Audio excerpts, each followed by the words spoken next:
Hi. അപ്പൊ നമ്മുടെ 2025 തുടങ്ങാൻ കുറച്ച് ദിവസം കൂടെ അല്ലേ ഉള്ളു ബാക്കി.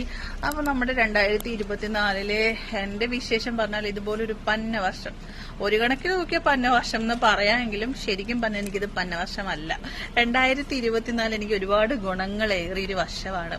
കുറച്ച് മനസ്സ് വേദനിച്ചെന്നുണ്ടതൊക്കെ ശരിയാ, പക്ഷേ എങ്കിൽ അതിൽ നിന്നൊരു ഗുണപാഠം ഞാൻ പഠിച്ചിട്ടുണ്ട് കേട്ടോ. അത് ഞാൻ നിങ്ങൾക്കൊന്ന് ഷെയർ ചെയ്യാൻ വേണ്ടിയിട്ടാണ് ഈ ഒരു വീഡിയോ ചെയ്യുന്നത്. നമ്മള് ആരെയും നമ്പാൻ പാടില്ല, സ്വന്തം കണ്ണിനെ പോലും വിശ്വസിക്കാൻ പാടില്ല.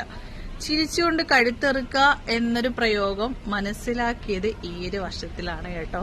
ഇത്രയും നാളില് നല്ലതും ചെയ്തിട്ടുള്ള ഒരുപാട് കാര്യങ്ങൾ വന്നിട്ടുണ്ടെങ്കിലും വളരെ വ്യക്തമാക്കി തന്ന ആ ഒരു സംഭവമൊക്കെ വളരെ സത്യമാണെന്ന് മനസ്സിലാക്കി തന്നൊരു വർഷം കൂടിയാണ് ഇത്. അപ്പോൾ ഒരു കാരണവശാലും നമ്മൾ ആരെയും നമ്പി അല്ലെങ്കിൽ നമുക്ക് ചെയ്യാൻ പറ്റുന്നത് നമ്മൾ ഏറ്റെടുത്ത് ചെയ്യാൻ പാടില്ല.